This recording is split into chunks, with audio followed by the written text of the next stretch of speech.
வணக்கம். ஐயா சு. வெங்கடேசன் அவர்கள் எழுதிய வீரயுக நாயகன் வேல்பாரி பகுதி 41. நேற்று மாலை ஓடத் தொடங்கியவர்கள் இன்னும் நின்றபாடில்லை. தேக்கன் வழக்கம் போல் முன்னால் ஓடிக்கொண்டிருந்தான். மாணவர்கள் வரவேண்டும் என்பதற்காக சற்றே வேகம் குறைத்து ஓடினான். அவர்கள் விடாப்பிடியோடு ஓடி வந்தனர். அவர்களின் பிரச்சனை ஓடுவதில் இல்லை, ஓடிக்கொண்டே இருப்பதால் தண்ணீர் தாகம் எடுத்தது. நீர் குடித்து கசப்பை விழுங்கும் துணிவு யாருக்கும் இல்லை. 5 ஆண்டுகளுக்கு ஒரு முறை பூக்கும் சாமப்பூ கார்காலத்தில் தான் பூக்கத் தொடங்கும். அதன் பிறகே மாணவர்களை அழைத்துக் கொண்டு காடறிய புறப்படும் சடங்குகள் தொடங்குகின்றன.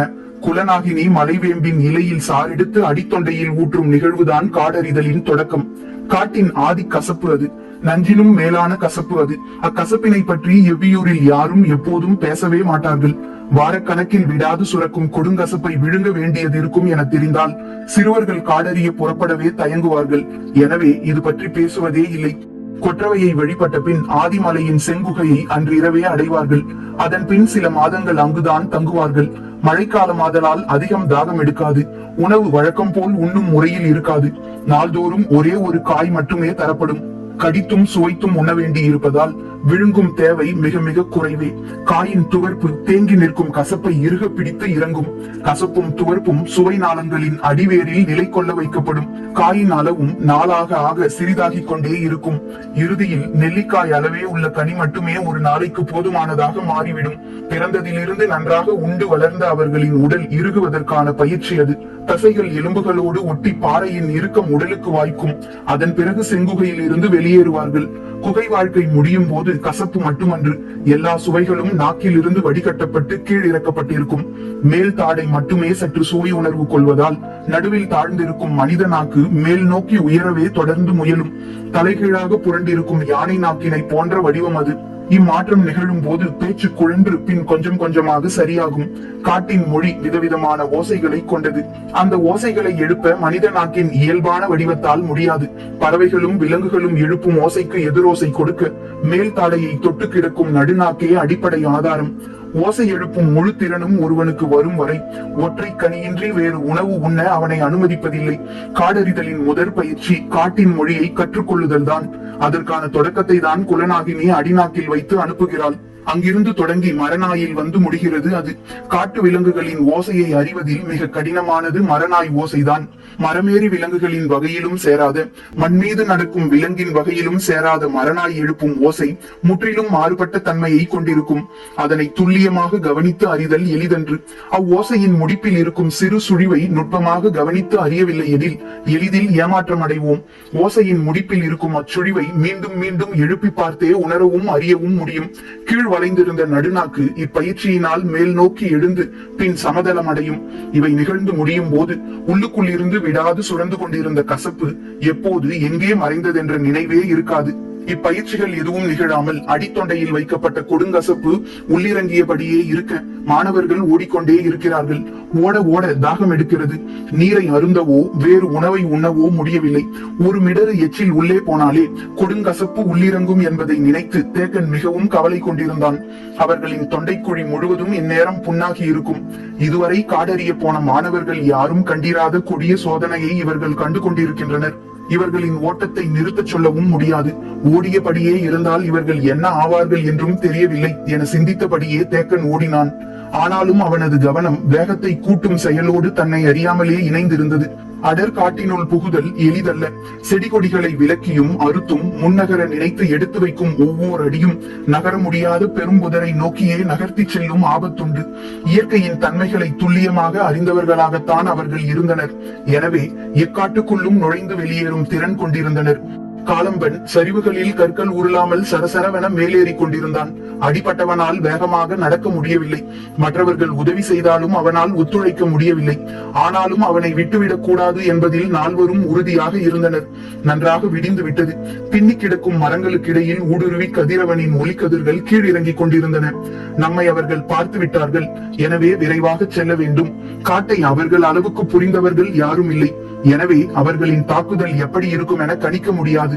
எப்படி இருந்தாலும் நம்மை காட்டுக்குள் வைத்து ஒன்றும் செய்ய முடியாது என்று உள்ளுக்குள் எண்ணங்கள் ஓடியபடி இருக்க காலம்பன் வேகத்தை கூட்டிக் கொண்டே இருந்தான். வழி அமைத்தபடி முன்னால் ஓடிக்கொண்டிருந்த காலம்பனுக்கு இக்காட்டில் ஏதோ ஒரு தன்மை வேறுபட்டிருப்பதாக தோன்றியது. என்ன என்பது புலப்படவில்லை. பின்னால் வருபவனின் முனங்குதல் சற்றே அதிகமானபடி இருந்தது. நூலாம்படையை கிழித்து விலக்குவதைப் போல கைவிரல்களால் எவ்வளவு பெரிய மரக்கொடிகளையும் எளிதில் விலக்கி முன்னேறினான். நேரமாகிக் கொண்டிருந்தது. காலம்பனின் கவனம் கூர்மை கொண்டதாக இருந்தது. மேலேறி கொண்டிருந்தவன் சட்டென நின்றான். பொழுது விடிந்ததிலிருந்து பறவைகளின் குரலோசை எதுவும் கேட்கவில்லை என்பதை கவனித்தீர்களா? மற்றவர்களுக்கும் அப்போதுதான் அது பிடிபட்டது. மேலே அண்ணாந்து பார்த்தபடி பார்வையை அங்கும் இங்குமாக ஓடவிட்டனர். செடி கொடிகளை விலக்கியும் செத்தைகளை மிதித்தும் வேக வேகமாக வந்து கொண்டிருந்ததால் பிற ஓசைகளை கூர்ந்து கவனிக்காமல் இருந்துவிட்டோம் என்று தோன்றியது. பறவைகள் ஏன் காட்டின் இப்பகுதியில் இல்லை என்று சிந்தித்த கணத்தில் காலம்பன் சொன்னான், ஒருவேளை இது இரத்த சிலந்திகள் இருக்கும் காடாக இருக்கலாம். அதனால் தான் பறவைகள் தங்கவில்லை. ஒரு கணம் திகைத்து நின்றனர். இக்காட்டின் நடுப்பகுதியில் நாம் நிற்கிறோம். எவ்வளவு விரைவாக வெளியேற முடியுமோ அவ்வளவு விரைவாக வெளியேற வேண்டும் என்றான். அடிபட்டவன் சொன்னான், என்னை தூக்கிச் செல்வதன் மூலம் எல்லோரின் ஓட்டமும் தடைப்படும். நாம் கொண்ட உறுதி நிறைவேறாமற் போய்விடும். எனவே என்னை விட்டுவிட்டு இக்கூடையை கொண்டு செல்லுங்கள். விரைந்து இக்காட்டை விட்டு வெளியேறுங்கள். காலம்பனாலும் மற்றவர்களாலும் இப்போது அவன் சொல்வதை மறுக்க முடியவில்லை. கூடையை தோல் மாற்றினர். சற்று குறைந்திருந்த தேவாங்கின் சத்தம் மீண்டும் கூடியது. தோள்களில் பற்றியிருந்த அவன் கைகளை விலக்க முடியவில்லை. அவர்களின் தயக்கத்தை உணர்ந்த அவன் வலியை மீறிய திறன் செலுத்தி கைகளை தூக்கி அவர்களிடம் இருந்து விலக்கிக் கொண்டான். அவர்களை பார்த்தபடி அருகிருந்த ஈருவள்ளி மரத்தின் ஓரம் சரிந்து உட்கார்ந்தான். அவர்கள் மீண்டும் முழு வேகத்தோடு ஓடத் தொடங்கினர். அவர்களை விட விரைவாக அவை மரத்தின் மேலிருந்து இறங்கத் தொடங்கின. ஆதிமலையின் 2ஆம் மடிப்பை அடையும் வரை அவர்கள் ஓட்டம் குறையவே இல்லை. எரிவண்டுகளின் தாக்குதலை பாரி எப்படி சமாளிக்கப் போகிறானோ என்று நினைத்தபடி முன்னால் ஓடினர். ஒருமுறை கூட திரும்பி பார்க்கவில்லை. கொப்புகளை போகிற போக்கிலே உடைத்து கிட்ட நெருங்கும் வண்டுகளை அடித்து விலக்குவது, முன்னால் செல்பவனுக்கு பாதையின் திசையை சொல்வதென்று பாரி எழுப்பிய ஓசைகள் மட்டுமே ஆங்காங்கே கேட்டுக்கொண்டிருந்தன. பாரி சொல்லும் திசை எங்கு போகிறது என்பதெல்லாம் அவர்களுக்கு தெரியவில்லை. ஈன்ற புலி அல்ல, அதனை விட வேகமாக பறக்கும் எரிவண்டு துரத்துகிறது. தப்பிக்க மட்டுமல்ல, எதிரிகளை தாக்கவும் நிகழும் ஓட்டம் இது. உச்ச வேகத்தில் ஓடிக்கொண்டிருந்தனர் மாணவர்கள். நாள் முழுவதும் ஓடினாலும் எரிவண்டுகள் விரட்டுவதை விடாது. மாணவர்கள் இன்னும் சிறிது நேரத்தில் சோர்ந்து விடுவார்கள். என்ன செய்யலாம் என்று சிந்தித்த பாரி வழியை சற்றே மாற்றி சரிவு பாறைகளுக்கு அருகில் இருக்கும் விருக மரத்தை நோக்கி அவர்களை ஓடவிட்டுக் கொண்டிருந்தான். முன்னால் ஓடிக்கொண்டிருந்த முடிநாகன் விருக மரத்தை கடந்த போது பாரி ஓட்டத்தை நிறுத்தாமலேயே குனிந்து கற்களை எடுத்தான். எரிவண்டின் ஓசை காதை விட்டு அகலாமல் துரத்தியபடியே இருந்தது. முடிநாகன் மரத்தை ஒட்டி இடப்புறம் திரும்பும் போது பாரி கல்லை எடுப்பதை ஓரக்கண்ணால் பார்த்தான். விரட்டி வரும் இத்தனை வண்டுகளை கல்லால் அடித்து வீழ்த்திவிட முடியுமா? அதுவும் பறக்கும் வண்டுகளை ஒவ்வொன்றாய் கல்லெறிந்து வீழ்த்துவது என்பது முடிகிற செயலா? அதற்குள் வண்டு எத்தனை பேரை கடிக்குமோ? இன்னும் எவ்வளவு நேரத்துக்கு இவ்வளவு வேகமாக ஓட முடியும்? அவசரப்பட்டு கூட்டை கலைத்து விட்டோமோ என்று சிந்தித்தபடியும் பாரியின் செயலை புரிந்து கொள்ள முடியாமலும் ஓடினான் முடிநாகன். எடுத்த கல்லை முழு விசையோடு குறிபார்த்து எறிந்தான் பாரி. அவனது இலக்கு எரிவண்டல்ல, பாறையின் புடவு. அப்புடவுகளுக்குள் என்ன இருக்கிறது என பாரிக்கு தெரியும். அவன் எரிந்த கல் புடவின் விளிம்பில் பட்டு தெரித்தது. கற்கள் சிதறி சரிந்தன. கல்லோசை கேட்டதும் புடவுக்குள் இருந்து கருங்கொண்டை வல்லூறுகளின் நீள் கழுத்துகள் எட்டி பார்த்தன. பார்த்த கணத்தில் அவை சிறகு விரித்து இறங்கத் தொடங்கின. சிறு பூச்சிகளை விட்டில் வேட்டையாடுவதை போல எரிவண்டுகளை வேட்டையாடத் தொடங்கின கருங்கொண்டை வல்லூறுகள். சடசடக்கும் வல்லூறுகளின் இறகுகள் குறுக்கும் நெடுக்குமாக பறந்தன. ஓடிக்கொண்டிருந்த கால்களின் வேகத்தை தளர்த்துவதற்குள் காற்றில் எரிவண்டுகளின் ஓசை எதுவும் மிச்சமில்லை. இறங்கிய வல்லூர்கள் வேலையை முடித்துவிட்டு மீண்டும் மலைப்பொடவை நோக்கி மேலேறின.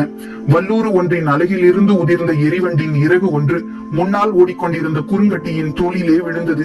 ஓடியபடியே அதனை எடுத்தான் உளியன். இன்னும் சிறிது நேரத்தில் பாரியின் வேட்டையும் இப்படித்தான் நிகழப்போகிறது. காற்றிலிருந்து கன நேரத்தில் எரிவண்டுகள் அகற்றப்பட்டதை போல இக்காட்டிலிருந்து எதிரிகள் அகற்றப்படுவார்கள் என எண்ணியபடி ஓடினான். எரிவண்டு விரட்டிய பொழுதை விட கூடுதல் வேகம் கொண்டன மாணவர்களின் கால்கள். பின்னால் நடப்பது மட்டுமல்ல, முன்னால் தங்களை எப்படி நடத்தி கொண்டிருக்கிறான் பாரி என்பதும் மாணவர்கள் அறியாததுதான். ஒரு கல் எறிந்து முடிநாகன் கூட்டை கலைத்தான். மறுகல் எறிந்து அந்த ஆபத்தை கலைந்தான் பாரி. காட்டில் பிற எந்த ஆயுதத்தையும் விட வலிமை மிக்கது காடு பற்றிய அறிவுதான். அதில் பாரிக்கு இணை சொல்ல யாரும் இல்லை. இடைநில்லாது ஓடி வந்தவர்கள் ஆதிமலையின் 2ஆம் மடிப்பை அடைந்தனர். கால்களுக்கு சற்று ஓய்வு தேவைப்பட்டது. இளைப்பாறலாம் என நினைத்து மூச்சிறைக்க நின்றனர். முடிநாகன் ஏன் இவ்வாறு நடந்து கொண்டான்? மாணவர்கள் என்ன சொல்ல வருகிறார்கள் என்ற எண்ணம் பாரியின் மனதில் ஓடிக்கொண்டே இருந்தது. எதிரிகள், தேக்கன், மச்சக்கடவு, எலிவால் முகடு என்று தனித்தனியாக அவர்கள் சொல்ல முயலும் முழுமையற்ற சொற்கள் எதை குறிக்கின்றன என்று சிந்திக்கும் போதெல்லாம் தேக்கன் கொடுக்கும் பயிற்சியின் எண்ணற்ற உத்திகள் எல்லாவற்றையும் விழுங்கி நிற்கின்றன. மாணவர்கள் இலைப்பாரட்டும் என்று நின்று கொண்டிருந்த பாரி நாற்புற காட்டையும் சுற்றி பார்த்தான். ஏதோ ஒரு திசையிலிருந்து மாறுபட்ட ஓசை கேட்டது. 3ஆம் மடிப்பின் இடப்புற மூலையில் தான் அது கேட்கிறது என்பதை அறிய முடிகிறது.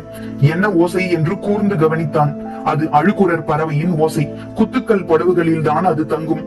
அதனை யாரோ கலைத்துள்ளனர். இல்லையென்றால் இவ்வளவு ஓசை எழுப்பாது என எண்ணிய பாரி ஓசையை கேட்டபடி அந்த திசையை கூர்ந்து கவனித்துக் கொண்டிருந்தான். 3ஆம் மடிப்பு முழுவதும் இருப்பது இரத்த சிலந்திகளின் காடு. எனவே தேக்கன் இதற்குள் போயிருக்க மாட்டான். இக்காட்டை கடக்க வலப்புற ஓரத்தை பயன்படுத்த முடியாது. பெருஞ்சரிவுகளையும் பள்ளங்களையும் கொண்டது அவ்வோரம். இடப்புற ஓரத்தை மட்டுமே பயன்படுத்த முடியும். அப்பகுதியை நடந்து கடந்தால் அழுகுரர் பறவை ஏன் இப்படி கலைந்து கத்துகிறது என்ற வினா தோன்றிய போது இன்னொரு எண்ணமும் தோன்றியது. இரவு பயணத்தில் மாணவர்களில் யாரேனும் ஒருவன் குத்துக்கள் புடவில் சரிந்து விழுந்திருப்பானோ? என்னவாகி இருக்கும்? பெரும் பெரும் பிளவுகளை கொண்ட பள்ளம் அல்லவா என்று எண்ணியபடி, நீங்கள் இலைப்பாரி விட்டு வாருங்கள், நான் முன்னே செல்கிறேன் என்று சொல்லிவிட்டு ஓடத் தொடங்கினான் பாரி. பாரியின் கால்களை பார்த்தபடி இருந்த முடிநாகனின் முகத்தில் இதுவரை இல்லாத மகிழ்வு பூக்க ஆரம்பித்தது. குனிந்து கால் முட்டியில் கை வைத்து மூச்சிறைத்தபடியே முணுமுணுத்தான். தேக்கன் சொன்னதை செய்துவிட்டேன். தேக்கன் கணிப்பு மிக நிதானமாக இருந்தது. அவர்கள் இரத்த சிலந்திகளின் காட்டுக்குள் இருந்து எளிதில் தப்பி வெளிவர முடியாது. தன்னால் தாக்கப்பட்டவன் செயலற்று போயிருப்பான். மீதமுள்ள 4 பேரில் குறைந்தது 20 சிலந்திகளால் தாக்குண்டு வீழ்ந்திருப்பர். அதற்கு தப்பி ஒருவனோ இருவரோ தான் வெளியேற முடியும். அப்படி அவர்கள் வெளியேறும் போது மேற்பகுதியின் முனையில் வைத்து அவர்களை மறித்தடிக்கலாம். ஆனால் அவர்களின் உடல்வாகு பெரும் பலத்தோடு இருக்கிறது. எனது இடது கை சேதமடைந்து இருக்கிறது. மாணவர்கள் எவ்வித பயிற்சியும் அற்றவர்கள். இந்நிலையில் அவர்களை வீழ்த்த வழி என்ன என்று யோசித்துக் கொண்டே ஓடியவனுக்கு கருஞ்சுரைக்காயின் நினைவு வந்தது. மாணவர்கள் வேறு எந்த ஆயுதத்தையும் பயன்படுத்துவதை விட கவன் சுற்றி அடிப்பதை திறமையுடன் செய்பவர்களாக இருப்பார்கள். சிறு பிள்ளையில் இருந்து கவன் அடித்து பழகுவதால் மிக இயல்பாக அதில் தேர்ச்சி இருக்கும். கருஞ்சுரையை கவனில் வைத்து அடித்தால் என்ன என்ற சிந்தனை தோன்றிய கணமே தேக்கனின் நம்பிக்கை பெருகத் தொடங்கியது. கருஞ்சுரைக்காய்க்குள் இருக்கும் பால் துளியளவு கண்ணில் பட்டார் போதும் கருவிழி உருகி ஓடிவிடும். மாணவர்களை எதிரிகளின் முகம் நோக்கி அடிக்க வைத்துவிட முடியும் என்ற நம்பிக்கை வலுப்பெற்றது. குத்துக்கள் படவுக்குள் கருஞ்சுரை கொடி படர்ந்து கிடப்பதை பலமுறை தேக்கன் பார்த்துள்ளான். அதனால் தான் அங்கு வந்து நின்று பிளவுகளை நோக்கி எட்டி பார்த்து கொண்டிருந்தான். பார்க்கவே அச்சம் கொள்ள வைக்கும் பெரும் பிளவுகள், பார்ப்பவனின் தலை சுற்றி உள்ளிழுக்கும் தன்மை கொண்டவை. ஏற்கனவே ஓட்டத்தாலும் தாங்கிக் கொள்ள முடியாத கசப்பாலும் சற்றே மயக்க நிலையில்தான் மாணவர்கள் இருந்தனர். சிறிது நேரம் இலைப்பார விட்டு எட்டி பார்க்க வைத்தான். காலை கதிரவனின் ஒளி பாறை பிளவுகளுக்குள் இன்னும் முழுமையாக ஊடுருவவில்லை. ஆசான் ஏன் இதனை பார்க்க சொல்கிறார் என்று புரியாமல் திகைத்தனர். அவரின் கண்கள் புடவின் இடுக்குகளை அங்குமிங்குமாக உற்று பார்த்து தேடிக்கொண்டிருந்தன. சற்று நேரத்தில் அது கண்ணுக்கு தட்டுப்பட்டது. மாணவர்களை அழைத்து காண்பித்தார்.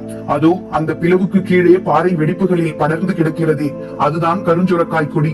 யாராவது ஒருவன் கீழே இறங்கி அதில் உள்ள காய்களை பறித்து வர வேண்டும் என்றார். எல்லோருக்குள்ளும் தயக்கம் இருந்தது. ஆனாலும் தயக்கத்தை மீறி கீதானி தயாரானான். அருகில் விளைந்து கிடந்த கட்டுக்கொடியின் தூரை அறுத்து அவன் பிடித்து இறங்க வழி செய்தனர். கீதானி உள்ளிறங்கினான். மேலே இருந்து அனைவரும் கொடியை இறுக பிடித்து இருந்தனர். தேக்கன் சற்று தள்ளி நின்று பள்ளத்தை பார்த்து கொண்டிருந்தான். கீதானி பாறையின் செதில் பார்த்து கால்களை கவனமாக தூக்கி வைத்து இறங்கிக் கொண்டிருந்தான். சட்டென படவுக்குள் இருந்த அழுகுரர் பறவை ஒன்று சடசடத்து வெளியேறியது. ஒரு கணம் கீதானி திடுக்கிட்டு மீண்டான். எழுந்த வேகத்தில் மேற்சென்ற அதன் அழுகுரல் எங்கும் கேட்டது. எளிதில் அது ஓய்வதாகவும் இல்லை. நடப்பதை உற்று பார்த்து கொண்டிருந்த தேக்கன் ஒரு கட்டத்தில் கீதானியை பார்த்து கையை மேல் நோக்கி அசைத்தார். மாணவர்கள் புரியாமல் விழித்தனர். அவன் மேலேறட்டும் என்றார். பறவை எதிர்பாராமல் பறந்த போது அவன் திடுக்கிட்டு அஞ்சியதால் தேக்கன் இம்முடிவெடுத்து விட்டாரோ என்று அவர்கள் நினைத்தனர். கீதானி இறங்குவதற்காக கால் தொடையில் கொடுத்திருந்த வலுவை கைப்பிடிக்கு மாற்றி உண்ணியபடி மேலேறி வந்தான். அடுத்து என்ன செய்யலாம் என்று சிந்தித்துக் கொண்டிருந்தார் தேக்கன். அவர் என்ன சிந்திக்கிறார் என்பது அளவனுக்கு மட்டும் புரிந்தது. கீழே கருஞ்சுரைக்காய் கொடி படர்ந்து கிடக்கும் இடமெல்லாம் ஈயல் புற்று கிடக்கிறது. தேக்கன் இப்போதுதான் அதனை பார்த்துள்ளார். நான் கீதானி இறங்கும் முன்பே பார்த்து விட்டேன் என்று மனதில் சொல்லிக் கொண்டான் அளவன். ஈயல் என்பது சிறகு முளைத்த மலை எறும்பு.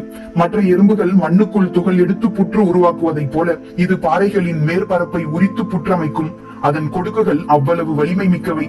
அதுவும் 7 கண் வைத்து புற்று கட்டக்கூடியவை. எந்த உயிரினமாவது அதற்கு ஆபத்து விளைவிக்கப் போகிறது என்று தெரிந்தால் ஒரே நேரத்தில் புற்றின் 7 கண்களிலும் இருந்து அவை பீச்சி அடித்துக் கொண்டு வெளியில் வரக்கூடியவை. என்று பாம்பின் சீற்றம் போல இறகடித்து வந்து மொய்க்கத் தொடங்கினால் உயிரினங்கள் எவையும் தப்பித்து வெளியேற முடியாது. பாறைகளையே உரிக்கும் கொடுக்குகளுக்கு சதைகளை சிதைத்தெடுக்க அதிக நேரம் தேவைப்படாது. கருஞ்சுரைக்காய் இப்போது அவசிய தேவை. ஆனால் அதனை சுற்றி ஈயல் புற்று இருக்கிறது. என்ன செய்யலாம் என தேக்கன் சிந்தித்த போது கொடியை தனது இடுப்பிலே கட்டி கொண்டிருந்தான் அளவன். அவன் நஞ்சு முறி உள்ளவன். ஈயலின் நஞ்சு அவனை ஒன்றும் செய்யாது. ஆனால் மிக கவனமாக எடுத்துவிட்டு வெளியேற வேண்டும். ஏனென்றால் அதன் கொடுக்கின் தாக்குதலுக்கு அளவனும் தப்பிக்க முடியாது. அதனால் தான் அளவனை கீழே இறக்க தேக்கன் தயங்கினான். ஆனால் வேறு யாரும் நெருங்கக்கூட முடியாத நிலையில் தான் இறங்குவதுதான் பொருத்தம் என முடிவு செய்து கீழிறங்கினான் அளவன். இரத்த சிலந்திகளின் கால்கள் மனித உடலில் பட்டால் போதும். பட்ட இடமெல்லாம் கன நேரத்தில் கொப்புளங்கள் பெருகத் தொடங்கும். அதன் கார் கொடுக்குகள் உள்ளேறி துடிதுடிக்க வைத்துவிடும். வேகமாக ஓடுவது முக்கியம் அல்ல, கவனமாக இதனிடம் இருந்து தப்பிப்பதுதான் முக்கியம். காரம்பன் செடி கொடிகளை விலக்குவதை மிக கவனமாக செய்து கொண்டிருந்தான். அவர்கள் நம்மை பார்த்து விட்டார்கள், இவ்வளவு மெதுவாக சென்றால் வெளியேறும் போது சூழ்ந்து விட மாட்டார்களா என்றான் மற்றொருவன். அடங்கா சினத்தோடு இருந்த காலம்பன் சொன்னான், தனி மனிதர்கள் நம்மை என்ன செய்துவிட முடியும்? அதுவும் குருதி நாளங்களில் வெறியேறி இருக்கும் இந்த நிலையில். மிக கவனமாக கருஞ்சுரையின் 3 காய்களை பறித்தான் அளவன். பாறையின் மீதிருந்து கண்ணிமைக்காமல் உற்று பார்த்து கொண்டிருந்தனர் அனைவரும். ஈயல்கள் அங்கும் இங்குமாக ஒன்றிரண்டு பறந்து கொண்டிருந்தன. சில ஈயல்கள் புற்றுகளுக்கு உள்ளே போவதும் வெளியேறுவதுமாக இருந்தன. பறித்த காயை கவனமாக இடுப்பு துணியிலே கட்டியபடி புற்றின் அப்பக்கம் எட்டி பார்த்தான் அளவன். அதன் ஒரு கண்ணுக்குள் பாம்பொன்று நுழைந்து கொண்டிருந்தது. ஈயல் புற்றுக்குள் பாம்பு போகாதே, இது எப்படி போகிறது என்று யோசிக்கும் போதுதான் அவனுக்கு பிடிபட்டது. ஈயல் தனது இறைக்காக பாம்பை கொன்று உள்ளே இழுத்துச் செல்கிறது என்று ஒரு கணம் மனம் அதிர்ந்தது. அவன் கண்களில் நீல வளையங்கள் பூத்து அடங்கின. விரைவாக மேலேறுவோம் என முடிவு செய்து கையை காட்டியவுடன் மேலே இருந்தவர்கள் கொடியை சரசரவென இழுக்கத் தொடங்கினர். அவன் மேலேறிய வேகத்தில் இன்னொரு அழுகுரர் பறவை கத்தி பறக்கத் தொடங்கியது. இதன் குரல் முன்னதை விட அதிகமாக இருந்தது. அழுகுரர் பறவையின் ஓசையினாலோ வேறு காரணத்தினாலோ 1-2 ஈயல்கள் மேல் நோக்கி வரத் தொடங்கின. அளவன் படு வேகமாக மேலேறி வந்து கொண்டிருந்தான். பாரி குத்துக்கள் புடவை நோக்கி ஓடி வரும் போது அழுகுரர் பறவையின் ஓசை மீண்டும் கேட்டது. ஏன் மீண்டும் மீண்டும் இது கத்துகிறது? அங்கு என்னதான் நடக்கிறது என குழம்பிக் கொண்டிருக்கையில் வலப்புற காட்டுக்குள் இருந்து உயிர் போக ஒரு மனிதன் கத்தும் ஓசை கேட்டது. ஓடி வந்து கொண்டிருந்த பாரி இருபுறமும் இருந்து வந்த ஓசைகளை கேட்டு திகைத்து நின்றான். அழுகுரர் பறவையின் குரலை விட கதரும் மனித குரல் அவனது கவனத்தை ஈர்த்தது. பரம்பின் குரல் ஒலிக்கும்.